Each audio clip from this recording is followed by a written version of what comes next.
अल्लाहुम्मा सल्लि व सल्लिम अला नबीना मुहम्मद व अला आलिहि व अस्हाबिहि व अहले बैतिहि व अज़वाजिहि अजमईन बिरहमतिका या अरहमर राहिमीन। मोहंडा मिठा मालिक साईं कंखे रुआरे पर चाई तो सा कोई को न पूछे थो नकी तो खां को भी पूछे थो के त खिलियो खीर पियन था कंखा पाहण थो पी हाई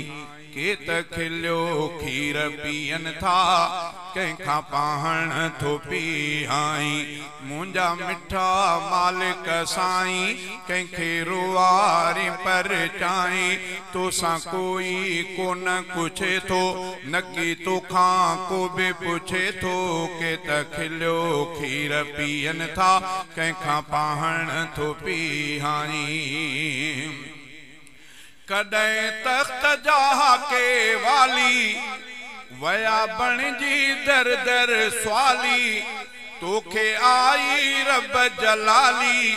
वही तिन जी थी बदहाली तुझी आहे बेपरवाही तू तो शाहन के बिनाई तुझी आहे बेपरवाही तू तो शाहन के बिनाई। मुंजा मिठा मालिक साईं कंखे रुआरे पर चाई तो सा कोई को न पूछे थो नकी तो खां को भी पूछे थो के त खिलियो खीर पियन था कंखा पाहण थो पी हाई के त खिलियो खीर पियन था कंखा पाहण थो पी हाई।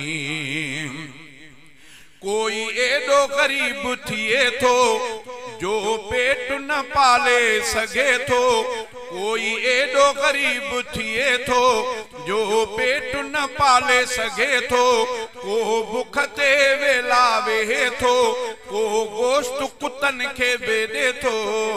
के मरी विया कमाए कमाए कंखे वेठे थो खाराई के मरी विया कमाए कमाए कंखे वेठे थो खाराई। मुंजा मिठा मालिक साईं कंखे रुआरे पर चाई तो सा कोई को न पूछे थो नकी तो खां को भी पूछे थो के त खिलियो खीर पियन था कंखा पाहण थो पी हाई। पयो मिनथू नबी करे थो पढ़ो कलमो चाचा चवे थो नबी रोई पाण पवे थो तबे कलमो न चाचो पढ़े थो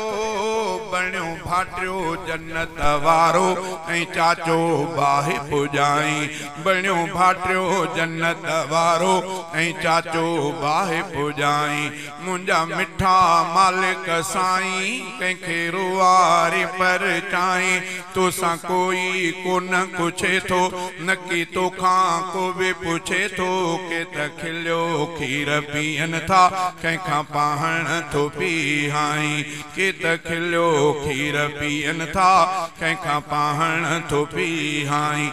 तुंजा दुश्मन खाइन मुर्गियों तुंजे दोस्तन के सुक्यूं मानियूं किनखे बंगुला किनखे माड़ियूं किनखे झूपा किनखे झुगियूं पांजे दोस्तन के तू दुखन ते कियां राजी थो पियो रहाई पांजे दोस्तन के तू दुखन ते कियां राजी थो पियो रहाई। मुंजा मिठा मालिक साईं मुंजा मिठा मालिक साईं कंखे रुआरे पर चाई तो सा कोई को न पूछे थो नकी तो खां को भी पूछे थो के त खिलियो खीर पियन था कंखा पाहण थो पी हाई। हुते करट में दोस्त कपाई हेडे पाण मसीह बचाई कनान के गर्क कराई ऐं नूह नबीअ खे रुवारी तुंहिंजी बेपरवाही मौला तुंहिंजी बेपरवाही मौला पंहिंजी बेपरवाही मौला कीअं ज़ाहिर थो पियो कराई मुंहिंजा मिठा मालिक साईं कंहिंखे रुवारी पर चाई तोसां कोई कोन पुछे थो न की तोखां को बि पुछे थो के त खिलियो खीर पीअनि था कंहिंखां पाण थो पीआई आ